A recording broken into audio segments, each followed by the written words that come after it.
നമസ്കാരം. എല്ലാ സഹോദരി സഹോദരന്മാർക്കും ഒരു പുതിയ വീഡിയോയിലേക്ക് സ്വാഗതം. ട്രിവാൻഡ്രം റിവൈവലും സുഭാഷ് കുമാർ മണിയനും.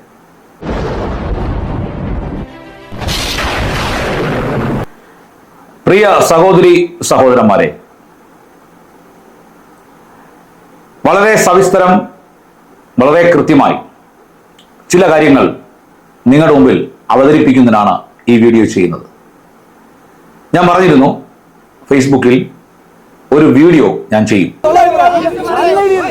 ആ വീഡിയോ ഇതാണ്. അതായത് എന്റെ ഫേസ്ബുക്ക് കാണുന്നവർക്ക് എല്ലാവർക്കും അറിയാം എന്താണ് അവിടെ സംഭവിച്ചുകൊണ്ടിരിക്കുന്നു എന്നുള്ള കാര്യം. യൂട്യൂബിൽ ആദ്യമായിട്ടാണ് ഈ വീഡിയോ നിങ്ങളുടെ മുമ്പിൽ കൊണ്ടുവരുന്നത്. എന്തിനു വേണ്ടി ചോദിച്ചാൽ, കുറെ വാദങ്ങൾക്ക് മറുപടി പറയണം. അപ്പോൾ തന്നെ എനിക്ക് നേരെ ഉണ്ടായ അതിക്രമത്തിന് ചൂണ്ടിക്കാണിക്കണം. അപ്പോൾ തന്നെ സംഭവിച്ചുകൊണ്ടിരിക്കുന്ന കാര്യങ്ങളെ നിജസ്ഥിതിയെക്കുറിച്ചും നിങ്ങളുമായി സംസാരിക്കണം.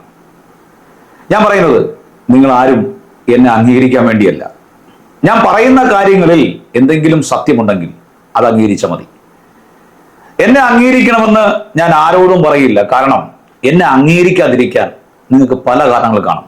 1 നിറം, 2 ജാതി, 3 വിദ്യാഭ്യാസം, ഇങ്ങനെ ഒട്ടനവധി കാര്യങ്ങൾ കാണും. വർഗം, വർണ്ണം, ഇതൊക്കെ നിങ്ങൾക്ക് എന്നെ അംഗീകരിക്കാൻ വേണ്ടി തടസ്സങ്ങൾ ഉണ്ടായിരിക്കും. അതെ, അങ്ങനെയുള്ള ഒരു സമൂഹത്തിലാണ് ഞാൻ സംസാരിക്കുന്നതെന്നും എനിക്കറിയാം. അതിർവരമ്പുകളുള്ള, ഒട്ടനവധി അതിർവരമ്പുകളുള്ള ഒരു സമൂഹത്തിലാണ് ഞാൻ നിൽക്കുന്നത്. അവിടെ ഞാൻ സംസാരിച്ചു കൊണ്ടേയിരിക്കും. എന്തുകൊണ്ടാണ് ഞാൻ സംസാരിക്കുന്നത്? സംസാരിക്കാനുള്ള ധൈര്യം എവിടെ നിന്നാണ് വരുന്നത്? സത്യത്തിൽ യേശുക്രിസ്തുവിനെ അറിഞ്ഞില്ലായിരുന്നുവെങ്കിൽ ഈ ധൈര്യമൊന്നും എന്നിൽ കാണുകയില്ല. മറ്റൊരു ധൈര്യം കാണാം. അത് ഇടതുപക്ഷ ജനാധിപത്യ മുന്നണിയിൽ പ്രവർത്തിച്ച്, LDF-ൽ പ്രവർത്തിച്ച്, ഒരു SFIയുടെ ലീഡറായൊക്കെ മത്സരിച്ച് രാഷ്ട്രീയപരമായിട്ടുള്ള ഒരു ശബ്ദമായിരിക്കും പിന്നത്തത്തിൽ ആദ്യകാലങ്ങളിൽ എന്നിന്നുണ്ടാവുന്നത്. യേശു ക്രിസ്തുവിനെ അറിഞ്ഞില്ലായിരുന്നുവെങ്കിൽ അതായിരിക്കും എൻ്റെ ധൈര്യം, രാഷ്ട്രീയമായിരിക്കും എൻ്റെ ധൈര്യം. എന്നാൽ ഇപ്പോഴുള്ള ധൈര്യം എന്ന് പറയുന്നത് ഈ യേശു ക്രിസ്തുവിലുള്ള ഒരു ധൈര്യമാണ്. ആ ധൈര്യം ഞാൻ കാണിക്കുന്നത് ആരെയും നശിപ്പിക്കാനല്ല, എൻ്റെതായ അഭിപ്രായങ്ങളും വാദങ്ങളും ഞാൻ കാണുന്ന ലോകത്തിൽ കാണുന്ന തിന്മകളും ചൂണ്ടിക്കാണിക്കാൻ വേണ്ടിയാണ്. എനിക്കുണ്ടായിരിക്കുന്ന വെളിച്ചത്തിൽ കൂടി ഞാൻ നോക്കുമ്പോൾ എന്റെ മുമ്പിൽ കാണുന്ന ഇരുളുകളെ, ഇത് ഇരുട്ടാണ്, വെളിച്ചമല്ല, ഈ ഇരുള് നീങ്ങിപ്പോയാൽ മാത്രമേ സമൂഹത്തിനും ഞങ്ങൾക്കും പ്രയോജനമുണ്ടാകുകയുള്ളൂ എന്ന് ആ വെളിച്ചം ഞങ്ങൾ കത്തിച്ചു പിടിക്കും. ആ കത്തിച്ചു പിടിക്കുന്നതാണ് എൻ്റെ അഭിപ്രായങ്ങളും വീഡിയോകളും. സഭയിലെ ലോകം എന്ന് പറയുന്ന ഫേസ്ബുക്ക് പേജ് തുടങ്ങി ഇങ്ങോട്ട് എനിക്ക് ലഭിക്കുന്ന വെളിച്ചമനുസരിച്ച് ഞാനത് സംസാരിച്ചു കൊണ്ടേയിരിക്കുന്നു. സംസാരിക്കുക തന്നെ ചെയ്യും, ജീവൻ പോകുന്നത് വരെ. കാരണം ഞാൻ അങ്ങനെയാണ്, എൻ്റെ വ്യക്തിത്വം അങ്ങനെയാണ്. ഇത് രാഷ്ട്രീയപരമായി സംസാരിക്കേണ്ട കാലഘട്ടങ്ങളായിരുന്നു. എന്നാൽ ദൈവം അതിലേക്കൊന്നും വിടാതെ ക്രിസ്തുവിന് വേണ്ടി സംസാരിക്കുവാൻ, ക്രിസ്തുവിന് വേണ്ടി നിൽക്കുവാൻ ചിലപ്പോൾ നിങ്ങൾ അംഗീകരിച്ചു കൊള്ളണമെന്നില്ല. ക്രിസ്തുവിന് വേണ്ടി ഇങ്ങനെ സംസാരിക്കുമോ? അതെ, പലരും പല നിലകളിലാണ് യേശുവിനോട് സംസാരിക്കുന്നത്. അത് എനിക്ക് നിങ്ങളെ ബോധ്യപ്പെടുത്തണമെന്നുണ്ടോ? ഉണ്ട്. കാരണം പലപ്പോഴും നിങ്ങൾ എന്നെ എതിർക്കുമ്പോൾ, എന്നോട് വിമർശനം ഉന്നയിക്കുമ്പോൾ, ക്രിസ്തുവിന് വേണ്ടി തന്നെയാണോ നീ സംസാരിക്കുന്നത് ചോദിക്കുമ്പോൾ എനിക്ക് മറുപടി പറയാൻ വരുന്നത്, അതെ, ഞാനും ക്രിസ്തുവിൻ്റെ അനുയായിയാണ്. അതെ, ഞാൻ ഇങ്ങനെയാണ്, ഞാൻ ഇങ്ങനെ സംസാരിക്കൂ. ബഹുമാനം കൊടുക്കേണ്ടവർക്ക് ബഹുമാനം കൊടുത്ത് സംസാരിക്കാൻ അറിയാം. പക്ഷേ ആ ബഹുമാനം പൊള്ളയായ ബഹുമാനമാകരുത്, ആത്മാർത്ഥമായ ബഹുമാനമാകണം. അങ്ങനെയെങ്കിൽ ആ രീതി തന്നെയായിരിക്കും ഞാനും സംസാരിക്കുന്നത്. അപ്പോൾ നമുക്ക് വിഷയത്തിലേക്ക് വരാം. എന്താണ് എൻ്റെ ഫേസ്ബുക്കിൽ സംഭവിച്ചുകൊണ്ടിരിക്കുന്ന കാര്യം നിങ്ങൾക്ക് എല്ലാവർക്കും അറിയാം. വളരെ കൃത്യവും വ്യക്തമായി എൻ്റെ ഫേസ്ബുക്ക് ഫോളോ ചെയ്യുന്നവർക്കറിയാം. അപ്പൊ ഞാൻ പറഞ്ഞു വരുന്ന കാര്യം ഇതാണ്. 2025 പിറന്നപ്പോൾ ജനുവരി മാസം ഒരു ഉണർവിന്റെ മീറ്റിംഗ് KA തോമസ്, അതായത് ഡിവൈൻ വർഷിപ്പ് സെന്റർ കരകുളത്തുള്ള കെ എബ്രഹാമിന്റെ അനിയൻ കെ എ തോമസ്. അദ്ദേഹം ജനുവരി മാസം ഒരു മീറ്റിംഗ് ക്രമീകരിച്ചു. 3, 4, 5 തീയതികളായിരുന്നു ആ മീറ്റിംഗ്. ആ മീറ്റിംഗിന്റെ വീഡിയോകൾ മുഴുവനും ഇങ്ങനെ ഫേസ്ബുക്ക് വഴി, മലയാള മനോരമ പത്രം വഴിയൊക്കെ ഇങ്ങനെ വന്നുകൊണ്ടിരുന്നു. സത്യത്തിൽ ആ വീഡിയോകൾ വന്ന സമയത്ത് ഇദ്ദേഹം രാത്രിയോ പകലോ, രാത്രി പ്രാർത്ഥിക്കാനൊക്കെ പോയിട്ട് നിന്ന് പറയുന്ന ഒരു വീഡിയോയിൽ, കെ എ തോമസ് പറയുന്ന വീഡിയോയിൽ ഞാൻ ലൈക്ക് ചെയ്തു. കാരണം ഇദ്ദേഹം ഈ വിഷയത്തിന് വേണ്ടി സിറ്റിയുടെ പല ഭാഗങ്ങളിലും പോയി പ്രാർത്ഥിച്ചു എന്ന് ഞാൻ കേട്ടു. അദ്ദേഹം പറഞ്ഞു. അതിനെ ഞാൻ ലൈക്ക് ചെയ്തു. ഞാൻ കമന്റ് ഒന്നും ചെയ്തിട്ടില്ല. ഇവരുടെ ഈ കൺവെൻഷന് വേണ്ടിയുള്ള കാര്യത്തിൽ ഒരു കമന്റോ ഒന്നും ചെയ്തിട്ടില്ല. ഒരു ലൈക്ക് ചെയ്തു എന്ന് എനിക്ക് ഓർമ്മയുണ്ട്. ഇപ്പോഴും ആ ലൈക്ക് ഇവിടെ കിടപ്പുന്നുണ്ട്. ഇദ്ദേഹം ഇപ്പോൾ എന്നെ ബ്ലോക്ക് ചെയ്തിരിക്കുകയാണ്. അപ്പോൾ അങ്ങനെ കൺവെൻഷന്റെ കാര്യങ്ങളൊക്കെ ആ വീഡിയോ ഒക്കെ കണ്ടു. അപ്പോൾ തന്നെ അതിന്റെ പരസ്യങ്ങൾ കണ്ടു. കെ എബ്രഹാമും അപ്പോൾ തന്നെ ടിനു ജോർജ് പാസ്റ്ററും മറ്റ് ഒട്ടനവധി പാസ്റ്റർമാർ പ്രസംഗിക്കുന്ന കാര്യം ഞാൻ കണ്ടു. എന്തായാലും ആ മീറ്റിങ്ങിന് സന്തോഷം ഉണ്ടായിരുന്നു. ആ മീറ്റിങ്ങിൽ അനുഗ്രഹിക്കപ്പെട്ട മീറ്റിംഗ് നടക്കട്ടെ എന്ന് മനസ്സിൽ കരുതിയിരുന്നു. മാത്രമല്ല ഈ കെ തോമസുമായിട്ട് എനിക്ക് യാതൊരുവിധ പ്രശ്നവുമില്ല. പിന്നെ ഒരു പ്രശ്നം ഉണ്ടെന്ന് ചോദിച്ചാൽ ഇദ്ദേഹത്തിന്റെ മെസ്സഞ്ചറിൽ അത് ഞാൻ ഒരു കാര്യം പറഞ്ഞിട്ടുണ്ട്. അത് വടക്കേരിയിൽ പ്രവർത്തിക്കുന്ന നമ്മുടെ തായ്ക്കൊണ്ട സാജു ഗോസ്പൽ TV എന്ന് പറഞ്ഞ് പ്രവർത്തിക്കുന്ന, UP ഗോസ്പൽ TV എന്ന് പ്രവർത്തിക്കുന്ന തായ്ക്കൊണ്ട സാജു, ഈ തായ്ക്കൊണ്ട സാജു ഒരിക്കൽ ഇദ്ദേഹത്തിന്റെ ഒരു വീഡിയോ പുറത്തിറങ്ങി. ഇദ്ദേഹം അല്ലെങ്കിൽ ഇദ്ദേഹത്തിന്റെ അനുയായിയോ ഭീഷണിപ്പെടുത്തുന്ന കാര്യം. ഇദ്ദേഹത്തിനെതിരെ മണിപ്പൂർ വിഷയവുമായി സംബന്ധിച്ച്, മണിപ്പൂരിലെ രക്തസാക്ഷികളെ കുറിച്ച് ഒന്നും പറയുന്നില്ല, അതിന് അനുസ്മരണത്തോട് ബന്ധത്തിൽ അതിനെ അപലപിക്കാൻ വേണ്ടി വന്ന പോസ്റ്ററുകളെല്ലാം ഇദ്ദേഹത്തിന്റെയും പാസ്റ്റർമാരുടെ തലയാണ്, അവിടുത്തെ ഒരു വിശ്വാസികളുടെ തല പോലും അവിടെ ഇല്ല എന്ന് പറഞ്ഞുകൊണ്ട് തായ്ക്കൊണ്ട സാജു വിമർശിച്ചപ്പോൾ തായ്ക്കൊണ്ട സാജുവിനെ ഇദ്ദേഹം പിടിച്ചെന്ത് ചെയ്തു? വിരട്ടി. ആ വിരട്ടിയ കാര്യം ഇദ്ദേഹം യൂട്യൂബ് ചാനൽ വഴി പറഞ്ഞു. അപ്പൊ ഞാനും അതിനനുകൂലിച്ചു. കാരണം ആശയപരമായി സംസാരിക്കുന്ന ലോകത്ത്, മറുവാദങ്ങളും പ്രതിഷേധമുള്ള ലോകത്ത് വിരട്ടലും ഗുണ്ടായുസവും പാടില്ല. കാരണം ആശയത്തെ ആശയം കൊണ്ടാണ് നേരിടേണ്ടത്, ആശയത്തെ വാള് കൊണ്ടല്ല. നമ്മുടെ കർത്താവ് പറഞ്ഞത് വാള് നിന്റെ ഉറയിലിടുക എന്നാണ്. കാരണം കർത്താവ് പറഞ്ഞു, വാൾ വെക്കുന്നവൻ എന്താ ചെയ്യും? വാൾ തന്നെ തീരുക തന്നെ ചെയ്യും. അതാണ് ചരിത്രവും. വാളെടുത്തവനെല്ലാം വാളുകൊണ്ട് എന്നെ വീണ കാഴ്ചയാണ് നമ്മുടെ മുമ്പിലെ ചരിത്രം. എന്നാൽ നമ്മുടെ കർത്താവ് പറഞ്ഞു വാള് ഉറയിലിടുക. അതുകൊണ്ട് ഭീഷണി അതങ്ങ് ഉറയിലിടുക, ആശയത്തെ ആശയം കൊണ്ട് എന്ത് ചെയ്യുക? നേരിടുക. ഈ തായ്ക്കൊണ്ട സാജു പറഞ്ഞ വാദങ്ങൾക്ക് മറുപടിയാണ് നിങ്ങൾ പറയേണ്ടത്, അല്ലാതെ വിരട്ടല്ല. വിരട്ടും ഭീഷണിയൊന്നും ക്രിസ്തുവിന്റെ പാതയിൽ കൊണ്ടു നടക്കാൻ കൊള്ളാവുന്ന ആയുധങ്ങളെ അല്ല. ക്രിസ്തുവിന്റെ പാതയിൽ കൊണ്ടു നടക്കാൻ കഴിയുന്ന ആയുധങ്ങൾ സ്നേഹവും ക്ഷമയും കരുണയും ദീർഘക്ഷമയും സൗഹാർദ്ദവും ഒക്കെയുമാണ്, സമാധാനം ഒക്കെയാണ്. അപ്പോൾ ഇദ്ദേഹത്തെ വിളിച്ച് ഭീഷണിപ്പെടുത്തി. ഈ ഭീഷണിപ്പെടുത്തിയ കാര്യം ഞാൻ അറിഞ്ഞു. ഞാനും അദ്ദേഹത്തിനെ വിമർശിച്ചുകൊണ്ട്, പാസ്റ്റർ ഇത് ശരിയല്ല, ആശയപരമായാണ് നിങ്ങൾ എതിർക്കേണ്ടത് എന്ന് പറഞ്ഞ ഒരു ഉടക്കല്ലാതെ ഇദ്ദേഹമായിട്ട് മറ്റൊരു കാര്യം എനിക്കില്ല എന്നാണ് ഞാൻ ഓർക്കുന്നത്. പിന്നെ ഇദ്ദേഹത്തിന്റെ പല കാര്യങ്ങളിലും വരുമ്പോൾ ചില കാര്യങ്ങൾ വിമർശനം നടത്തിയിട്ടുണ്ട്. ഇദ്ദേഹത്തോട് ഒരു ദേവദാസൻ എന്ന നിലയിലോ ദൈവനാമത്തിന് വേണ്ടി പ്രവർത്തിക്കുന്ന എന്ന രീതിയിലോ യാതൊരു രീതിയിലുള്ള കാര്യവുമില്ല. കാരണം ഒരു കൾട്ടായ കാര്യം ഇദ്ദേഹം പറയുന്നതായി കണ്ടിട്ടില്ല. ഇദ്ദേഹത്തെ ശ്രദ്ധിച്ചു തുടങ്ങിയത് ഈ തായ്ക്കൊണ്ട സാജു വീഡിയോ ഇറക്കിയ സമയത്തുള്ള ശ്രദ്ധ മാത്രമാണ്. അതിനോട് ബന്ധത്തിൽ ഉള്ള ഒരു വീഡിയോ ഞാനും ചെയ്തു, അതുമായി ബന്ധത്തിൽ, അത്ര മാത്രമേ ഉള്ളൂ. എന്നാൽ ഈ ജനുവരി മാസം നടന്ന മീറ്റിംഗിൽ 3, 4, 5 തീയതികൾ ഇവര് സഭയായി ക്രമീകരിച്ച ഡിവൈൻ വർഷിപ്പ് സെന്റർ കരകുളം, അവിടെ അദ്ദേഹത്തിന്റെ സഭയുണ്ട്. അദ്ദേഹം ക്രമീകരിച്ച മീറ്റിംഗിൽ ഞാൻ വാർത്തകൾ കണ്ടു, അപ്പൊ തന്നെ പരസ്യങ്ങൾ കണ്ടു. അതായത് 5-ാം തീയതി, ആ ഞായറാഴ്ച 5-ാം തീയതി ടിനു ജോർജ് പ്രസംഗിക്കുന്നത് കേട്ട ശേഷം ഞാനും എന്ത് ചെയ്തു? പോകാൻ തീരുമാനിച്ചു. ആരാധന കഴിഞ്ഞു വന്ന് വീട്ടിൽ കിടന്ന് ഫുഡൊക്കെ കഴിച്ച ശേഷം അല്പം വിശ്രമിച്ച ശേഷം ഞാൻ വിചാരിച്ചു ആരാധനയ്ക്ക് പോകാം. സത്യത്തില് 2 മനസ്സുണ്ടായിരുന്നു, പോണമെന്നും പോണ്ടെന്നും. പക്ഷേ പോകാൻ തീരുമാനിക്കുന്ന ഒരു കാരണമുണ്ട്. കാരണം ചെകുത്താം സുനിയാണ്.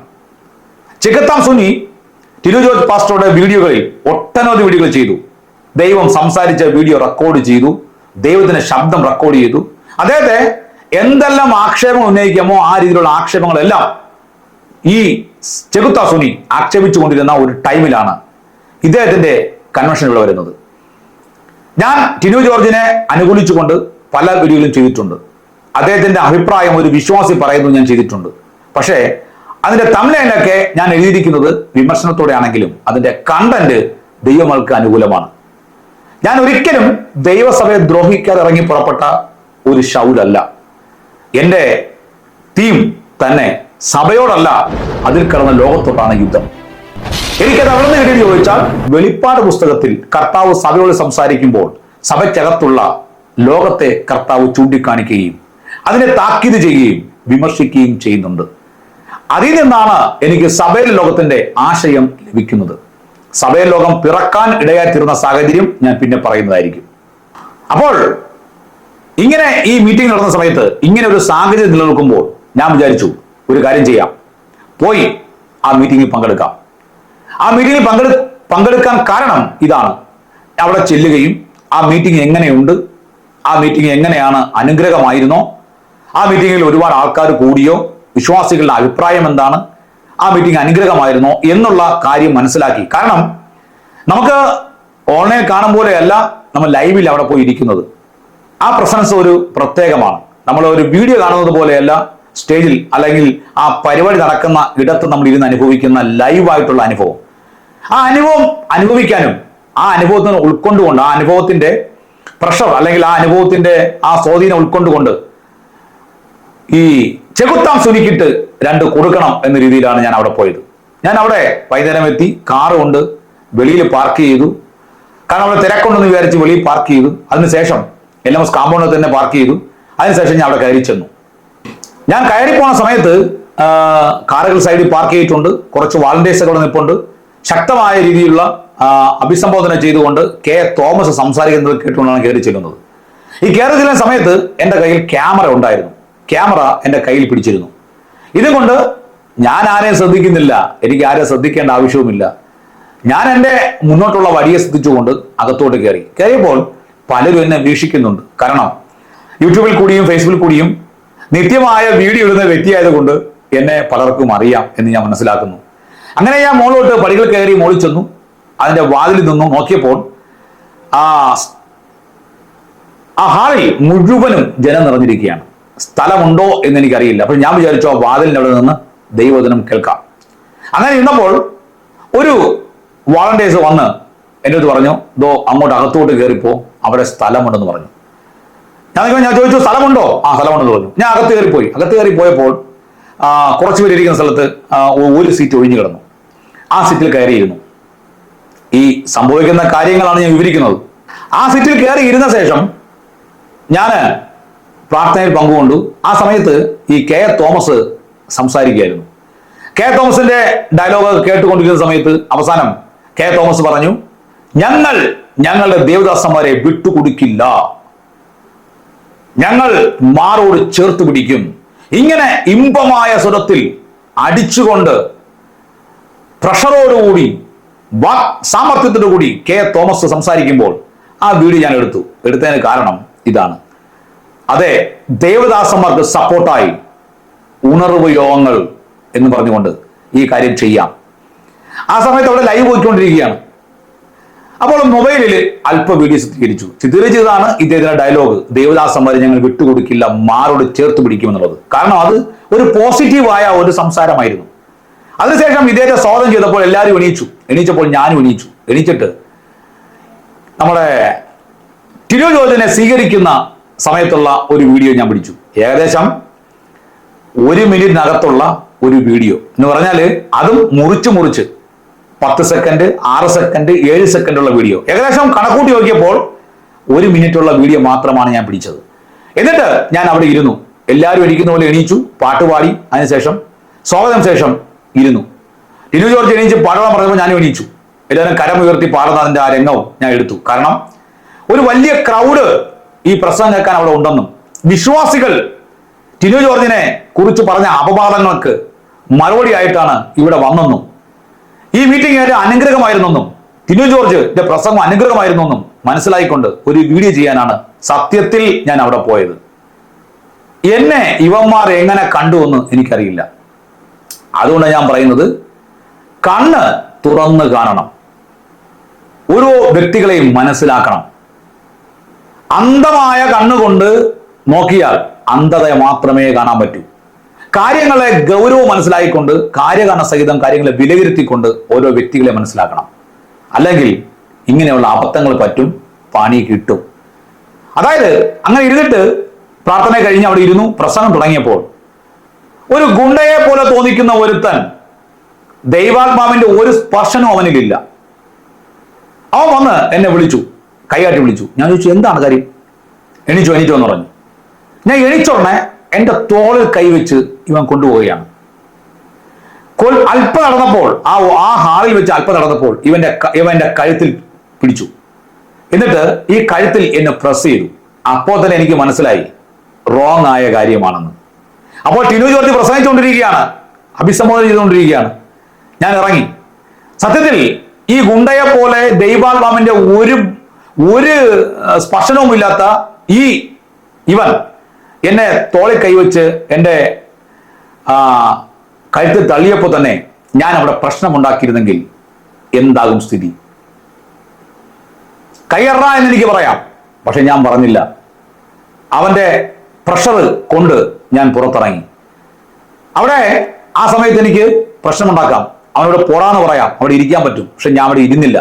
കാരണം ഒരു വലിയ ഓഡിയൻസും ദൈവനാമം അവിടെ പ്രവർത്തിക്കുമ്പോൾ കർത്താവിന്റെ നാമം ദുഷിപ്പിക്കുവാനല്ല ഞാൻ അവിടെ പോയത്, കർത്താവിന്റെ നാമം മഹത്വപ്പെടുത്താനാണ്.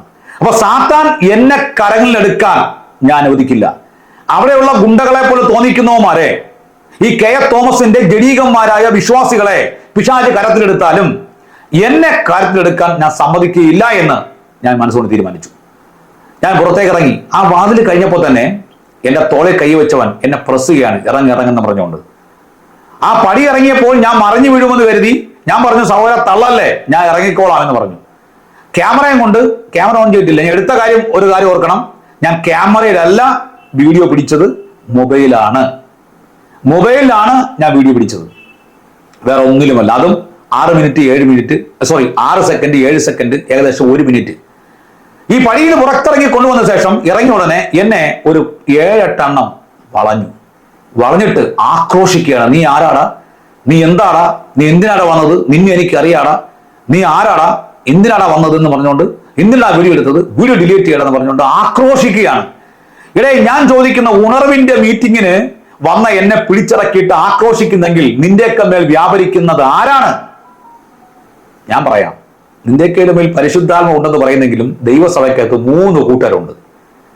ദൈവദിനം പഠിക്കുമ്പോൾ 3 കൂട്ടരെ കുറിച്ച് പഠിക്കുന്നു. ഒന്ന് ആത്മീയനെ കുറിച്ച് പറയുന്നത് ഇങ്ങനെയാണ്, അവൻ ദൈവാത്മാവിന്റെ വാക്ക് കേൾക്കും, അവൻ കേട്ടനുസരിക്കും, പരിശുദ്ധാത്മാവ് പറയുന്നതനുസരിക്കും, അവൻ ദൈവാത്മാവ് നിയന്ത്രണത്തിലായിരിക്കും, അവരിൽ ദൈവാത്മാവിന്റെ സാന്നിധ്യവും ദൈവാത്മാവിന്റെ ആലോചനയും അവൻ നിവൃത്തിയാക്കും. എന്നാൽ വേറൊരു കൂട്ടർ സഭയ്ക്കകത്തുണ്ട്, അവന്റെ പേരാണ് ജഡീകൻ. ഇവന്മാരാരെന്നറിയാമോ? പരിശുദ്ധാത്മാവ് കാണും, കർത്തൃമേശയിൽ പങ്കുകൊള്ളും, ആത്മീയ തീവ്രവാദിയായി നിൽക്കും, പക്ഷേ പരിശുദ്ധാത്മാവ് പറയുന്ന സന്ദേശങ്ങൾ ഇവന്മാർ അനുസരിക്കത്തില്ല. പരിശുദ്ധാത്മാവ് പറയുന്ന സന്ദേശങ്ങൾ ഇവന്മാർ അനുസരിക്കത്തില്ല. അങ്ങനെ അനുസരിക്കാത്തവന്മാരാണ് ഇവന്മാരെന്ന് എനിക്ക് നല്ല ബോധ്യമായി. കെ തോമസ് പാസ്റ്ററെ, ആത്മീയന്മാരെ വളർത്ത്, ജഡീകന്മാരെ വളർത്തല്ലേ. നിങ്ങളുടെ പല പബ്ലിക് സ്റ്റേജിലുള്ള പബ്ലിക്കിനോട് ഇടപെടുന്ന രീതിയിൽ, പ്രത്യേക ക്രിസ്തീയ സമൂഹത്തിന് പീഡനമുണ്ടാകുമ്പോൾ, എതിർപ്പുണ്ടാകുമ്പോൾ പബ്ലിക് സമൂഹത്തിൽ നിങ്ങൾ നിന്ന് പ്രസംഗിക്കുന്ന പ്രസംഗങ്ങൾ പലതും ഞാൻ കേട്ടിട്ടുണ്ട്. അപ്പോഴൊക്കെ ഞാൻ മനസ്സിലാക്കിയത് തീഷ്ണത കൊണ്ടെന്നാണ്. പക്ഷെ അല്ല, നിങ്ങളെ ഭരിക്കുന്നത് ജഡമാണ്, ആത്മാവല്ല. ആത്മാവുള്ളവന്റെ ഉള്ളിൽ നിന്ന് ഇതൊന്നും വരത്തില്ല എന്ന് ഞാൻ മനസ്സിലാക്കുന്നു. അവൻ ബുദ്ധിപൂർവം കൈസർക്കും ദൈവത്തിനും കൊടുപ്പിനെന്ന് സംസാരിക്കും. മാത്രമല്ല, നിന്നിൽ പാവമില്ലാത്തവൻ ആദ്യം ഇവളെ കലറിയട്ടെ എന്ന് പറഞ്ഞുകൊണ്ട് കല്ലുകൾ താഴെ ഇടിപ്പിക്കും. അല്ലാതെ ഗുണ്ടായിസ രീതിയിലല്ല. അവിടെ നിന്ന് മിക്കവന്മാരും തീർച്ചയായിട്ടും ജഡീക സ്വഭാവങ്ങൾ ദൈവസഭയ്ക്ക് വേണ്ടി ദാനം ചെയ്യുന്നവരാണ്. അവർ ആക്രോശിക്കുകയാണ്. എന്നിട്ട് ഒരുത്തൻ ചോദിക്കുകയാണ്, പാസ്റ്ററെ, എനിക്ക് ഇവനെ അറിയാം, ഇവൻ ജാതി പറയുന്നവനാണ്. എന്നോട് അങ്ങനെ സംസാരിച്ചാൽ നിന്നോട് ഞാൻ ചോദിക്കുന്നു, നിനക്ക് എന്താ ജാതി? ജാതി മാറാൻ എന്തെങ്കിലും സമ്പ്രദായം ഉണ്ടോടെ അണ്ണ? ഉണ്ടോ? നീ ഒരു ഹരിജനാണെങ്കിൽ, ഞാൻ ഒരു ഹരിജനാണെങ്കിൽ നിനക്ക് നായരായി മാറാൻ, അച്ഛനായി മാറാൻ, ഈഴവനായി മാറാൻ എന്തെങ്കിലും സമ്പ്രദായം ഉണ്ടാടേ? ഇല്ല. നിന്റെ സർട്ടിഫിക്കറ്റ് ജാതി എന്താണ്? അതോ നിന്റെ സർട്ടിഫിക്കറ്റ് നീ തിരുത്തിയോ? ഇല്ല. നിനക്ക് ജാതി ഇല്ലെങ്കിൽ നിന്റെ കുഞ്ഞുങ്ങളുടെ സർട്ടിഫിക്കറ്റ് ജാതി എന്താണ്? നീ ജാതി മാറിയോ? അല്ല. തോമസിന്റെ പുസ്തകത്തിലെ ജാതി എന്താണ്?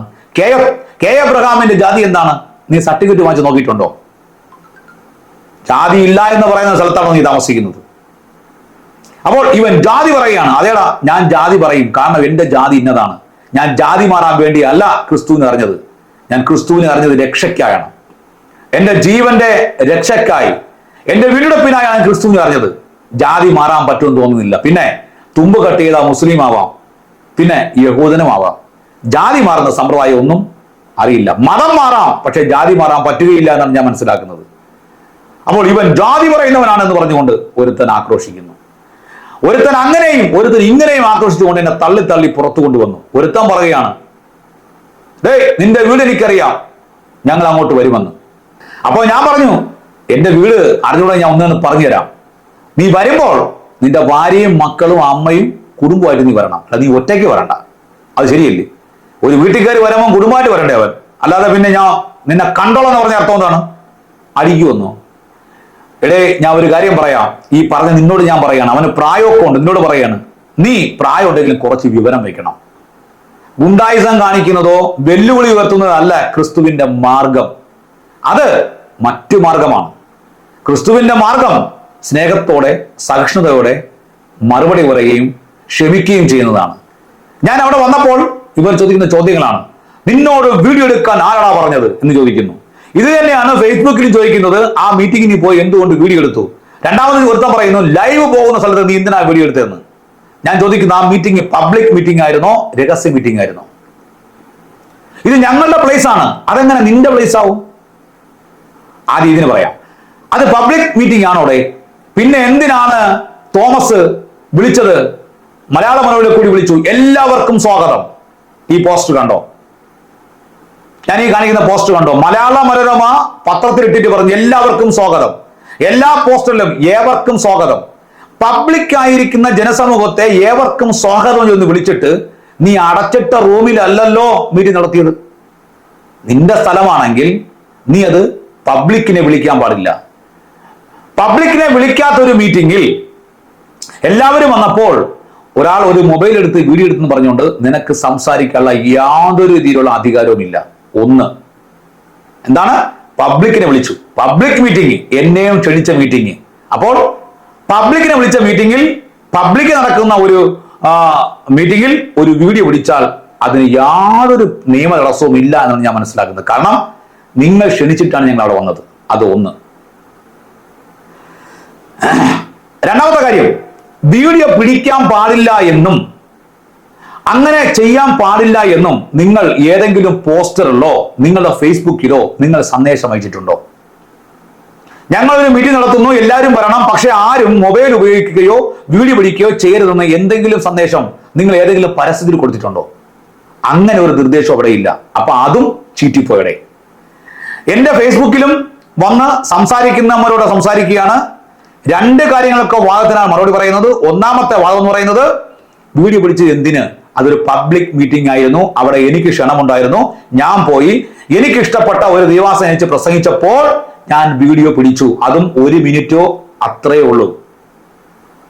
അവതിന് നിയമ തടസ്സമുണ്ടോ? കൊലപാതക കുറ്റമാണോ? അതല്ല, രാജ്യത്തിന്റെ ഏറ്റവും നിയമം അനുസരിച്ച് ചെയ്യുന്ന ശിക്ഷ കിട്ടുന്ന ശിക്ഷയാണോ? പബ്ലിക്കായി ക്ഷണിച്ച ഞാൻ വന്ന് എനിക്ക് ഇഷ്ടമുള്ള ഒരു ദിവാസം പ്രസംഗിച്ചപ്പോൾ അതേ സ്വാഗതം ചെയ്തപ്പോൾ വീഡിയോ പിടിച്ചത് ഏറ്റവും വലിയ ഗുരുതരമായ കുറ്റമാണോ? അത് നഷ്ടപരിഹാരം ചോദിക്കാൻ പറ്റിയ കുറ്റമാണോ കെ തോമസേ? അതൊന്ന്. രണ്ട്, നിങ്ങൾ എവിടെയെങ്കിലും ഏതെങ്കിലും പരസ്യത്തിൽ കൊടുത്തിട്ടുണ്ടായിരുന്നോ? നിങ്ങൾ ആരും വീഡിയോ പിടിക്കരുതെന്ന് കൊടുത്തിട്ടുണ്ടായിരുന്നോ? അങ്ങനെ വല്ല വീഡിയോ ഇറക്കിയിട്ടുണ്ടായിരുന്നോ? അതും ഇറക്കിയിട്ടില്ല. അങ്ങനെയെങ്കിലും ഓക്കെ, ഞാൻ വീഡിയോ കുറ്റമാകും. മൂന്നാമത്, ഞാൻ എവിടെയെങ്കിലും ലൈവ് ഇട്ടോ, ലൈവ് നടക്കുന്ന വീഡിയോ ഞാൻ ലൈവ് ഇട്ടോ, അതിലും ഇനി കുറ്റമില്ല. പിന്നെ എന്ത് കാരണത്തിലാണ് തോമസിന്റെ ജഡിക വിശ്വാസികളെ നീയൊക്കെ എന്നെ ആ ഉണർവിന്റെ മീറ്റിംഗ് പുറത്തിറക്കി വിട്ടത്? എനിക്ക് ഉത്തരം തരേണ്ടത് തോമസ് ആണ്, തോമസിന്റെ വിശ്വാസികളാണ്. തോമസിനെ അനുകൂലിക്കുന്ന ഫേസ്ബുക്കിൽ വന്നിരുന്നുകൊണ്ട് കരയുന്ന ജഡീകന്മാരോടാണ് എന്റെ ചോദ്യം. ഈ 3 കാര്യത്തിന് ഉത്തരം തരണം. ഓക്കെ, ഇത് കമന്റുമായി ബന്ധപ്പെട്ടതും ഈ സാഹചര്യം ബന്ധപ്പെട്ട കാര്യമാണ്. അങ്ങനെ അവിടെ ആക്രോശിക്കുകയാണ്. എന്നെ ഒരുത്തൻ വന്ന് നിന്നെ അടിച്ചല നടക്കത്തില്ല, എന്നെ ഇടി തരുവിടാന്ന് പറയുകയാണ്. എടേ, ക്രൂശിൽ കിടന്ന ക്രിസ്തുവിനെ ചുമക്കുന്ന എനിക്ക് നിന്റെ ഇടി പേടിയാവുമോ? പേടിയാവുമോടെ? ക്രിസ്തു ഉള്ള ഒരു മനുഷ്യനെ ഇടിച്ച് ജയിക്കാമെന്ന് നിനക്ക് തോന്നുന്നുണ്ടോ? എടാ ജഡീക, നീ അബദ്ധത്തിൽപ്പെട്ടിരിക്കുകയാണ്. നീ മാനസാന്തരപ്പെടണം. ഉണർവ് ആർക്കാണ് ആവശ്യം എന്നറിയാമോ? അകത്തെ ജനത്തിനല്ല, പുറത്തെ ജനത്തിനുമല്ല. ഉണർവിന് ആവശ്യം, ഉണർവും പാവബോധവും ആവശ്യം തോമസേ നിന്റെ വിശ്വാസികൾക്കാണ്. ഈ എന്നെ കഴുത്തി കുത്തിപ്പിടിക്കാൻ വന്നവനും അടിക്കണമെന്ന് പറഞ്ഞവനും ഒക്കെയാണ് മാനസാന്തരം ആവശ്യം. ഈ ജഡീകന്മാരെ വെച്ചാണോ നീ ഉണർവിനായി പ്രാർത്ഥിക്കുന്നത്? തോമസേ നടക്കില്ല, നിന്നിൽ കൂടി ഉണർവ് ഉണ്ടായില്ലെന്ന് എഴുതി തരാം. ഇവന്മാർ അങ്ങനെ ആക്രോശിച്ചു. അങ്ങനെ തോമസ് അച്ചായനെ വിളിച്ചു. തോമസ് അച്ചായൻ വന്നു. തോമസ് അച്ചായൻ വന്നപ്പോൾ അച്ചായൻ സംസാരിച്ചു തുടങ്ങി. അപ്പോൾ അച്ചായൻ, തോമസ് അച്ചായ, എനിക്കൊരു കാര്യം പറയാനുണ്ട്. അച്ചായ, ഞാൻ വന്നത് നിങ്ങളെ ഒരിക്കലും നശിപ്പിക്കാനല്ല. ഒരുത്ത പറയാണ്, ഇവൻ ഞങ്ങൾക്ക് വേണ്ടി ഇവിടെ വന്നത് പണി തരാൻ വേണ്ടിയാണ്. അതിനും ഒരു കാര്യം പറയട്ടെ. എന്നെ ഈ പടിയിൽ നിന്ന് പുറത്തിറക്കി കൊണ്ടുപോകുമ്പോൾ തന്നെ റോങ് ആണെന്ന് മനസ്സിലാക്കിയപ്പോൾ ഞാൻ എന്ത് ചെയ്തു? മൊബൈൽ ഓൺ ചെയ്തു വെച്ചു. അതിന് യുവമാരെ ആക്രോശിക്കുകയാണ്. എന്തുണ്ടാ നിന്റെ മൊബൈൽ പിടിച്ചു വയ്ക്കാൻ ശ്രമിക്കുന്നു. ഒരുത്ത മൊബൈൽ പിടിച്ചു വയ്ക്കാൻ ശ്രമിച്ച സമയത്ത് എന്റെ കയ്യിൽ നിന്ന് ക്യാമറ താഴെ വീണു. ആ ക്യാമറ ഞാൻ കയ്യിൽ ഒതുക്കി. മൊബൈൽ പിടിച്ചു. ആരാണ് നീ മൊബൈൽ എടുക്കുക? ഞങ്ങളെ പ്രോപ്പർട്ടി ആണ്. അതായത് എന്നെ ഉപദ്രവിക്കാൻ വന്നപ്പോൾ, എന്നെ കയ്യേറ്റം ചെയ്യാൻ വന്നപ്പോൾ ആ കാര്യം ഞാൻ പിടിച്ചു. അതിന് അവന്മാര് എന്നെ അഴിക്കാൻ വരികയാണ്.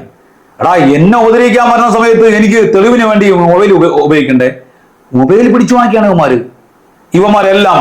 അപ്പോൾ അകത്ത് ഉണർവിന് വേണ്ടി പ്രാർത്ഥിക്കുമ്പോൾ പുറത്ത് കാവൽ നിൽക്കുന്നത് ഗുണ്ടകളാണ്, ജഡീകന്മാരാണ്. എടാ ജഡീകന്മാരെ, മാനസാന്തരപ്പെടുക. ഇത് ക്രിസ്തുവിന്റെ വഴിയല്ല, ഇത് ക്രിസ്തുവിന്റെ മാർഗമല്ല, ഇത് ക്രിസ്തുവിന്റെ പഠിപ്പീരുമല്ല, ഇത് ക്രിസ്തുവിനെ അനുഗമിക്കുന്ന ശിഷ്യന്മാർക്ക് കൊള്ളാവുന്നതുമല്ല. ക്രിസ്തുവിന്റെ ശിഷ്യന്മാർ മരണം ഏറ്റുവാങ്ങുന്നവരും അടി ഏറ്റുവാങ്ങുന്നവരുമാണ്, തിരിച്ചടിക്കുന്നവരല്ല. ക്രിസ്തുവിന് വേണ്ടി തിരിച്ചടിക്കാൻ ക്രിസ്തു പറഞ്ഞിട്ടില്ല. അങ്ങനെ അടിക്കുന്നു എങ്കിൽ നീ ദൈവാത്മാവിന്റെ പിടിയിലല്ല, ശത്രുവിന്റെ കരത്തിലാണ്.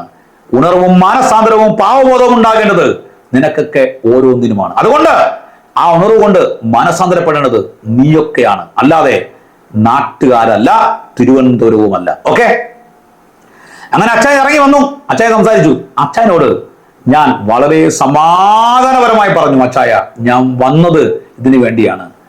ചെകുത്താം സുനി ഈ മീറ്റിംഗിനെതിരെയും, ചെകുത്താം സുനി ഈ റിവൈവലിനെതിരെയും, ചെകുത്താം സുനി തിരുവോധനെതിരെയും പാസ്റ്റർമാർക്കെതിരെയും ഒട്ടനവധി വീഡിയോ ഇറക്കിയിട്ടുണ്ട്. അതിന് മറുപടിയായി ഒരു വീഡിയോ ചെയ്യുവാനും ഈ മീറ്റിംഗിൽ പങ്കുകൊണ്ട് അതിന്റെ ഊർജ്ജം ഉൾക്കൊണ്ടുകൊണ്ട് തിരിച്ചടിക്കാൻ വേണ്ടിയാണ് ഞാൻ വന്നിരിക്കുന്നത്. നിങ്ങളത് മനസ്സിലാക്കണം. നിങ്ങളെ തിന്മയ്ക്കായല്ല വന്നിരിക്കുന്നത്. ഒന്ന് അച്ചായൻ തിരുവാമൊഴിഞ്ഞങ്ങ് പറഞ്ഞു, ഇവിടെ നടക്കില്ല. അച്ചായൻ പറയുകയാണ്, നിങ്ങൾ വന്നത് നിങ്ങളെ റീച്ച് കൂട്ടാനാണ്. എടോ തോമസേ, റീച്ച് കൂട്ടുന്നതും ഒക്കെ ദൈവനാമ മഹത്വത്തിന് വേണ്ടിയല്ലേ? തോമസേ, നീ പറഞ്ഞ വലിയ മണ്ടത്തനമല്ലേ? ഞാൻ വളരെ സമാധാനമായി എന്റെ കാര്യം അവതരിപ്പിച്ചപ്പോൾ ആ കാര്യത്തിൽ എന്തെങ്കിലും അല്പം നീതിയോടൊന്ന് കേൾക്കാൻ ക്രിസ്തുവിന്റെ മനസ്സ് നിനക്കില്ലേ? നീ ഒരിക്കൽ പ്രസംഗിച്ചല്ലോ, 30ഓളം ദിവ്യ സ്വഭാവങ്ങളുള്ളവനാണ് യേശു ക്രിസ്തു. അതിന്റെ ഒരു സ്വഭാവം നിനക്കില്ലേ തോമസേ? കേൾക്കാൻ വേഗതയും പറവാൻ താമസവും നിനക്കില്ലേ? ഞാൻ നിന്നോട് പറഞ്ഞിരുന്നു, ഞാൻ വന്നത് ഒരിക്കലും നിങ്ങൾക്കെതിരെ വിളി ചെയ്യാനല്ല. ഞാൻ വന്നത് ദേവദാസന്മാർക്കെതിരെ സാത്താൻ പടപൊരുതുന്നു, ആ ചെകുത്താം സുനിക്കെതിരെ വിളി ചെയ്യാൻ വേണ്ടി വന്നപ്പോൾ അതുപോലും കേൾക്കാതെ എന്നെ പട്ടിയെ കണക്ക് ആ ഉണർവിന്റെ മീറ്റിംഗിൽ നിന്ന് ഇറക്കി വിട്ടില്ലേ?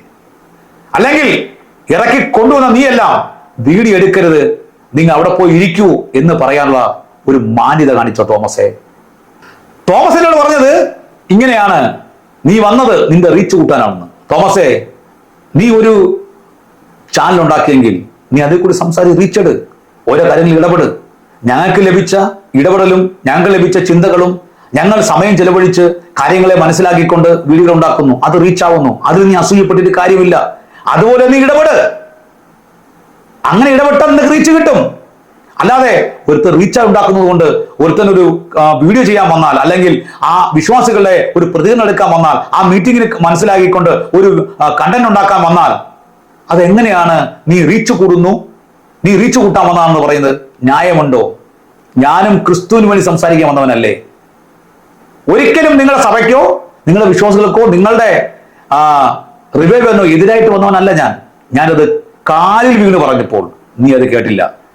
എന്നെ അവിടെ കയറി പോലും ഇരിക്കാൻ പറയാതെ എന്നോട് ഇവന്മാർ ആക്രോശിക്കുകയും പിടിച്ചുകൊള്ളുകയും അടിക്കാൻ വന്ന സമയത്ത് നീ അത് നോക്കിക്കൊണ്ട് നിൽക്കുകയും ഒരു ക്ഷമ പോലും പറയിപ്പിക്കാതെ നീ എന്നെ പറഞ്ഞു പുറത്തിറക്കി. ഞാൻ ദൈവത്തിന് സ്തോത്രം പറഞ്ഞുകൊണ്ട് അടിക്കാൻ വന്നവന്റെ മുമ്പിൽ അടിച്ചുറ്റ് പോടാ എന്ന് പറഞ്ഞിട്ട് പട്ടിയെ പോലും ഇറക്കി വിട്ടപ്പോൾ ഞാൻ ദൈവത്തിന് സ്തോത്രം പറഞ്ഞുകൊണ്ട് ഞാൻ പുറത്തിറങ്ങിയായിരുന്നു. യഥാർത്ഥത്തിൽ അകത്തുണർവ് പ്രസംഗിക്കുമ്പോൾ ഉണർവിന്റെ ആത്മാവുണ്ടായിരുന്നത് എനിക്കാണ് തോമസേ, നിനക്കല്ല. നിനക്കോ നിന്റെ ജഡീക വിശ്വാസങ്ങൾക്കോ അല്ല, എനിക്കായിരുന്നു ഉണർവുണ്ടായത്. കാരണം ദിവ്യ സ്വഭാവത്തിന് അടിമ ഉടമസ്ഥനായിരുന്നു കർത്താവെങ്കിൽ ആ സ്വഭാവം എനിക്ക് കിട്ടി. അടിക്കാൻ വന്നതിനും അടിച്ചിട്ട് പോടാ എന്ന് പുറത്താക്കിയപ്പോൾ സ്തോത്രം പറഞ്ഞ് പോയതാണ് ഞാൻ. അപ്പൊ അതുകൊണ്ട് നിന്റെ ഉണർവിന്റെ ശക്തി ലഭിച്ചത് എനിക്കാണ്. ക്രിസ്തുവിന്റെ സ്വഭാവം എന്നിലാണുള്ളത്, നിന്നിലല്ല. നീ എന്നെ കേൾക്കാൻ പോലും തയ്യാറാതെ പുറത്തിറക്കി വിട്ടു. ഞാൻ വന്നു, പോയി. അതിനുശേഷം ഈ കഴിഞ്ഞ ഞായറാഴ്ച, അതായത് 10 or 11 തോന്നുന്നു, എന്തായാലും ഓക്കെ, ന്യൂസ് സ്റ്റേഷനെ വിളിച്ച് പറയുകയാണ്, നിങ്ങൾക്കെതിരെ തോമസ് പരാതി നൽകിയിട്ടുണ്ടെന്ന്. ഞാൻ പറഞ്ഞു, സാറേ എന്താണ് പരാതി? അവരുടെ മീറ്റിംഗിൽ അതിക്രമിച്ചു കിടന്നു. എന്താണെന്നാ പറയുന്നത്? തോമസ് എനിക്കെതിരെ എന്തിനാ പരാതി കൊടുക്കുന്നത്? തോമസും തോമസിന്റെ വിശ്വാസികളും എന്നെയല്ലേ ചീത്ത വിളിച്ചത്, എന്നെയല്ലേ പുറത്താക്കിയത്, എന്നെയല്ലേ അതിക്രമിച്ചത്? ക്രിസ്തീയ മാർഗത്തിൽ വിശ്വസിക്കുന്ന, ക്രിസ്തുവിനെ വിശ്വസിക്കുന്ന ആർക്കെങ്കിലും യോഗ്യമായ കാര്യമാണ് അവിടെ നടന്നത്? സത്യത്തിൽ ഞാൻ അവിടെ ചെയ്ത വീഡിയോ ഒന്നും പുറത്തു വിട്ടിട്ടില്ലായിരുന്നു. ഞാൻ വന്ന ശേഷം അത് രാത്രി തന്നെ എൻ്റെ ഫേസ്ബുക്കിൽ എഴുതി ഒരു പോസ്റ്റായിട്ട് ഇട്ടു. അതിനുശേഷം ഞാൻ ഒരു വീഡിയോ ചെയ്തു. ആ വീഡിയോ ഇതാണ്: ഞാൻ എന്നെ അതിക്രമിച്ച, ആ ഉണർവിൽ എന്നെ എന്നെ ആക്രമിച്ച ആ കാര്യത്തിന് ഞാൻ ഒരിക്കലും ആ വീഡിയോ പുറത്തുവിടില്ല. അങ്ങനെ ഒരു അഭിപ്രായം പറഞ്ഞപ്പോൾ ആ അഭിപ്രായം സംബന്ധമായി അനേക ആൾക്കാർ ലൈക്ക് ചെയ്യുകയും 50 or 60 പേർ അത് ഷെയർ ചെയ്യുകയും 10,000-ഓളം ആണെന്ന് തോന്നുന്നു, സോറി, ആ വീഡിയോ അല്ല, അതായത് അനേകം അത് ഷെയർ ചെയ്യുകയും 1,00,000-ഓളം ആൾക്കാർ ആ വീഡിയോ കാണുകയും ചെയ്തു. ആ കാണുകയും ചെയ്ത വീഡിയോയിൽ ഞാൻ പറഞ്ഞ എന്താണ്? ഞാൻ ഒരിക്കലും ആ വീഡിയോ പുറത്തു വിടുന്നില്ല, അത് ദൈവനാമം ദുഷിക്കും. ദൈവനാമം ദുഷിപ്പിക്കാനല്ല ഞാൻ അവിടെ വന്നത്, ദൈവനാമം മഹത്വപ്പെടുത്താൻ വേണ്ടിയാണ്. ശത്രുവിന്റെ കരത്തിലെ ആയുധമായി മാറുകയല്ല, ദൈവത്തിന്റെ കരത്തിലെ നല്ല ആയുധമായി മാറാൻ വേണ്ടിയാണ് ഞാൻ ഒരുങ്ങുന്നത്, അല്ലാതെ വേറൊന്നിനു വേണ്ടിയല്ല. ആ വീഡിയോ ഞാൻ ഇട്ടപ്പോൾ തോമസിന് കയറി കൊണ്ടു. തോമസേ, ഞാൻ എന്ത് അനാവശ്യമാണ് പറഞ്ഞത്? തോമസിന് നഷ്ടപരിഹാരം ചോദിക്കത്തക്കവണ്ണമുള്ള എന്ത് കുറ്റകൃത്യമാണ് ഞാൻ ചെയ്തത്? എനിക്ക് സംഭവിച്ച കാര്യത്തെക്കുറിച്ചല്ലാതെ മറ്റെന്തെങ്കിലും ഞാൻ വിവരിച്ചിരുന്നോ? അവിടെ ജഡീക വിശ്വാസികളായ നിന്റെ വിശ്വാസികൾ എന്നെ അതിക്രമം കാണിച്ചപ്പോൾ ആ വീഡിയോ ഞാൻ പുറത്തുവിട്ടിരുന്നോ? അത് വിടുകയില്ല എന്ന് ഞാൻ പറഞ്ഞത്. അതിന് ഒട്ടനവധി ലൈക്കുകൾ കിട്ടി. എന്നാൽ ഓർക്കണം, അങ്ങനെ സപ്പോർട്ട് ചെയ്ത ദൈവമക്കളെ മാനിച്ച് ഒരിക്കലും ആ വീഡിയോ ഞാൻ പുറത്തുവിടില്ല. ആ വീഡിയോ ഒരിക്കലും ഞാൻ പുറത്തുവിടില്ല. കാരണം അത് അങ്ങനെ ചെയ്യാൻ പാടില്ല എന്ന് സപ്പോർട്ട് ചെയ്ത ഒട്ടനവധി ദൈവമക്കൾ, ഏകദേശം ഒരു 900 ലൈക്കുകൾ അതിൽ വന്നതുകൊണ്ട് ഞാൻ ഒരിക്കലും ആ വീഡിയോ പുറത്തുവിടില്ല. കാരണം ആ വീഡിയോ പുറത്തുവിട്ടാൽ ക്രൂശിൽ നിന്ദിതനായി കിടക്കുന്ന എന്റെ കർത്താവിനെ ഞാൻ വീണ്ടും നിന്ദിക്കുന്ന പോലെയാണ്, അവന്റെ രക്തത്തെ മലിനമായി എണ്ണുന്നത് പോലെയാണ്. നിന്റെ അതിക്രമ നിമിത്തം, നിന്റെ തെറ്റുകൾ നിമിത്തം എന്റെ കർത്താവ് ക്രൂശിക്കപ്പെടാൻ വീണ്ടും പാടില്ല. ഞാൻ എന്റെ കർത്താവിനെ ക്രൂശിക്കില്ല. നിന്റെ എല്ലാം ജഡീക പ്രവൃത്തികൾ കാരണം കർത്താവിന്റെ നാമം ദുഷിക്കുവാൻ ഞാൻ അനുവദിക്കത്തില്ല.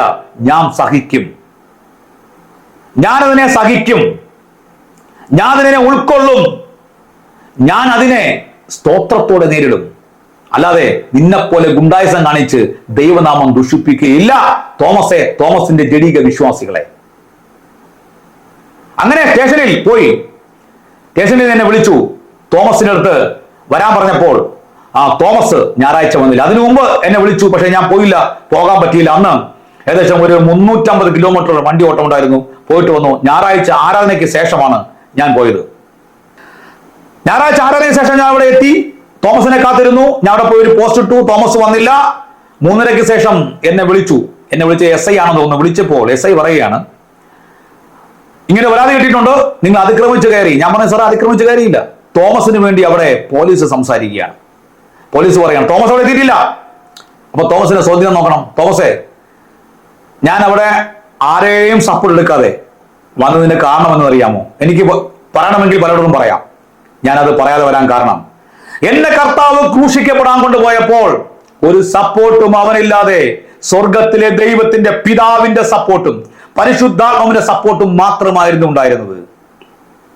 ഒരു കുറ്റവും ചെയ്യാതെ, ഒരു തെറ്റും ചെയ്യാതെ എന്നെ ആക്രമിക്കാൻ വന്ന് എന്നെ ആ റിവേലിൽ നിന്ന് അടിച്ചിറക്കിയ ശേഷം, എന്നെ പുറത്തിറക്കിയ ശേഷം എനിക്ക് നേരെ കള്ളക്കേസ് കൊടുത്ത കള്ള തോമസേ, നിന്റെ മുമ്പിൽ നീ പറഞ്ഞ പോലീസിന്റെ മുമ്പിൽ കള്ളക്കേസ് എടുത്ത ആ പോലീസിന് മുമ്പിൽ വന്നത് ആരുടെയും ഒത്താശ കൂടാതെ, ആ സമ്മർദ്ദം, നീ കൊടുത്ത പരാതിയിൽ എന്നെ അവർ വരുന്ന സമ്മർദ്ദം എനിക്ക് പച്ചയ്ക്ക് അനുഭവിക്കണം.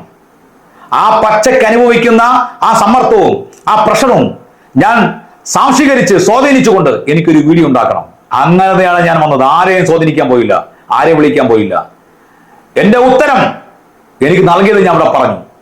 ഏത് ഉദ്യോഗസ്ഥന്റെ മുമ്പിലും, ഏത് മന്ത്രിയുടെ മുമ്പിലും, ഏത് ഉന്നതന്റെ മുമ്പിലും ദൈവാത്മമുണ്ടെങ്കിൽ നിൽക്കാൻ കഴിയും. തോമസേ, നീ കേട്ടിട്ടില്ലേ, നിങ്ങളെ രാജാക്കവന് മുമ്പിൽ കൊണ്ടുപോകുമ്പോൾ നിങ്ങൾ ഭയപ്പെടരുത്, സംസാരിക്കാനുള്ളത് അപ്പോൾ അവൻ നാവിൽ തരും.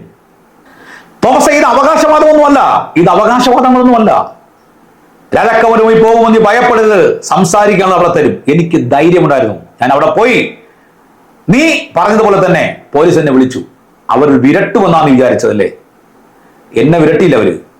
അവർ വിരട്ടിയിരുന്നെങ്കിൽ ഞാനും ആ രീതിയിൽ അവൾ സംസാരിക്കുമായിരുന്നു. ഓക്കെ, വിരട്ടിയില്ല അവര്. അവർ സംസാരിച്ച് ഇങ്ങനെയാണ്, തോമസിന്റെ കേസ് തന്നു, നിങ്ങൾ വീഡിയോ പിൻവലിക്കാൻ തയ്യാറാണോ? അല്ല, ഞാൻ ചോദിക്കുകയാണ്, തോമസിനെതിരെ ഏത് വീഡിയോ ആണ് ഞാൻ ചെയ്തത്? തോമസ് എന്തുകൊണ്ട് അവിടെ വന്നില്ല? എനിക്ക് അപ്പൊ ചോദിക്കാം, സാറേ തോമസിനെ വിളിച്ചു വരുത്തു, തോമസ് പറയട്ടെ ഏത് വീഡിയോ എന്ന്. പക്ഷെ ഞാൻ അത് പറഞ്ഞില്ല. കാര്യം അറിയാമോ? ഉദ്യോഗസ്ഥരുടെ രീതികൾ എനിക്ക് മനസ്സിലാക്കണം. അവരെന്താണ് പറയുന്നത് എന്നുള്ള കാര്യം എനിക്കറിയണം. ഞാൻ പറഞ്ഞു, സാർ ഞാൻ അദ്ദേഹത്തിന് ഒരു വീഡിയോ ചെയ്തിട്ടില്ല, പിന്നെ എങ്ങനെ ഞാൻ വീഡിയോ ഡിലീറ്റ് ചെയ്യും? എനിക്ക് വേണമെങ്കിൽ അപ്പോൾ തന്നെ പറയാമായിരുന്നു, തോമസിനെ വിളിച്ചു വരുത്തു സാർ, ആ വീഡിയോ കാര്യം കേട്ടെ ഇപ്പോൾ ഡിലീറ്റ് ചെയ്യാമെന്ന്. പക്ഷേ ഞാൻ അത് പറഞ്ഞില്ല. അങ്ങനെ കാരണം ഞാൻ തോമസിനെതിരെയോ ഈ ഡിവൈൻ വർഷിപ്പ് സെന്ററിനെതിരെയോ ഈ ഉണർവിനെതിരെയോ ഒരൊറ്റ വീഡിയോ പോലും ഞാൻ ചെയ്തിട്ടില്ല. ഒരൊറ്റ വീഡിയോ പോലും. തോമസ് അറിയേണ്ട കാര്യമാണ്, കെ എബ്രഹാം അറിയണം, തോമസ് അറിയണം, ഞാൻ ഒരൊറ്റ വീഡിയോ പോലും ചെയ്തിട്ടില്ല. ചെയ്തിട്ടുള്ള ചൂണ്ടിക്കാണിക്ക് അത് ഞാൻ തിരുത്താൻ തയ്യാറാണ്. പക്ഷേ എനിക്ക് സംഭവിച്ച കാര്യത്തെ കുറിച്ച് പറയാൻ എനിക്ക് അവകാശമുണ്ട്. അത് ശരിയല്ല, ക്രിസ്തീയമായി ശരിയല്ലെന്ന് പറയാൻ എനിക്ക് അവകാശമുണ്ട്. അത് ഞാൻ ചെയ്യും, ചെയ്തുകൊണ്ടിരിക്കും. തോമസ് അവിടെ വന്നില്ല. പിന്നെ ഒരാൾ വിസ്തരിച്ചു. അത് കഴിഞ്ഞ് എന്നെ കർത്താവിനെ കൊണ്ടുപോയതുപോലെ പിലാത്തോസിന്റെ കൊണ്ടുപോയി, വേറൊരു ഉദ്യോഗസ്ഥന്റെ അടുത്ത് കൊണ്ടുപോയി. ഉദ്യോഗസ്ഥനോട് സംസാരിച്ചു. എന്താണ് കാര്യം? ഞാൻ കാര്യം പറയുകയും, സാർ ഇതാണ് ചെയ്തത്. എനിക്ക് അനുകൂലമായ ദേവദാസൻ വന്നപ്പോൾ അദ്ദേഹത്തെ സ്വാഗതം ചെയ്ത് വീഡിയോ എടുത്തു. എന്നെ ക്ഷണിച്ചില്ല ഞാൻ അവിടെ പോയത്. അപ്പൊ അദ്ദേഹത്തോട് സംസാരിച്ചു, നിങ്ങൾ ക്ഷമിക്കേണ്ടവരല്ലേ? സാറേ തോമസിന് ക്ഷമയില്ല. ഞാൻ പറഞ്ഞു, സാറേ തോമസ് പോയാൽ കേസിന് ഞാനും പോകും. അപ്പൊ അദ്ദേഹം പറഞ്ഞു, കേസ് കൊടുക്കാമോ? നിങ്ങൾ കഷ്ടത അനുഭവിക്കാൻ ജനിച്ചവരല്ലേ? ഞാൻ പറഞ്ഞു, സാറേ കഷ്ടത അനുഭവിക്കാം, പക്ഷെ കഷ്ടപ്പെടുത്തുന്നവരെ എന്ത് ചെയ്യണം? അദ്ദേഹം പൊട്ടിച്ചിരിക്കാനിടയായി. അദ്ദേഹത്തിന് മനസ്സിലായി എന്നോട് സംസാരിക്കുന്ന കാര്യത്തിന് ഉരുളയ്ക്ക് ഉപ്പേരി കൊടുക്കുകയാണ്. അദ്ദേഹം ഒപ്പിട്ട് കൊടുത്തു, താഴെ കൊണ്ടുവന്നു. എന്നിട്ട് അടുത്ത വിസ്താരം കഴിഞ്ഞു.